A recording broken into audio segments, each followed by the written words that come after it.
नमस्कार, आप देख रहे हैं C10 न्यूज और मैं हूं आपके साथ अपूर्वा श्रीवास्तव। यूपी विधानसभा चुनाव आने से पहले प्रदेश में सियासी हलचल तेज हो गई है। सूबे के सभी स्टार प्रचारक मतदाताओं को रिझाने के लिए लगातार रैलियों और जनसभाओं को संबोधित कर रहे हैं।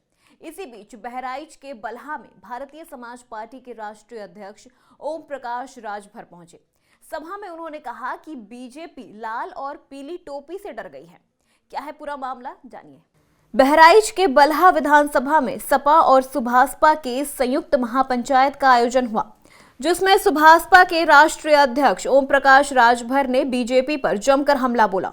उन्होंने कहा कि लाल और पीली टोपी से बीजेपी के लोग डर गए हैं और बीजेपी कितनी भी कोशिश कर ले, लेकिन इस बार लाल और पीली टोपी की ही सरकार आएगी।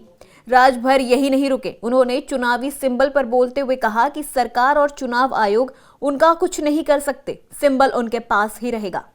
इसके साथ ही राजभर ने चुनाव आयोग को चैलेंज करते हुए कहा कि चुनाव आयोग की भी औकात नहीं है कि मोदी योगी के कहने पर हमारा चुनाव चिन्ह रोक दे। गठबंधन को लेकर राजभर ने कहा कि प्रदेश में इस बार सपा और सुभासपा की गठबंधन की ही सरकार आएगी। हमारी सरकार बनने से कोई भी नहीं रोक सकता। आगे 2022 में सपा की सरकार बनने पर उन्होंने कहा कि समाजवादी पार्टी की सरकार आते ही बेरोजगारी और महंगाई को दूर करने का काम किया जाएगा।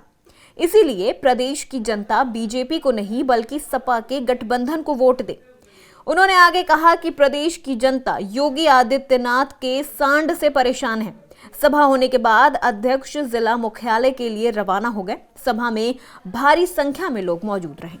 इससे पहले भी ओम प्रकाश राजभर ने बीजेपी के ऊपर कई बार निशाना साधा है। इतना ही नहीं, सपा के मुखिया अखिलेश यादव के जिन्ना वाले बयान पर भी ओम प्रकाश राजभर ने कहा था कि देखिए, देश में जातिवाद जनगणना 1931 में हुई, 90 साल हो गए हैं और जातिवाद जनगणना पर कोई चर्चा नहीं कर रहा, खाली जिन्ना दिखाई दे रहे हैं। महंगाई पर कोई चर्चा नहीं है।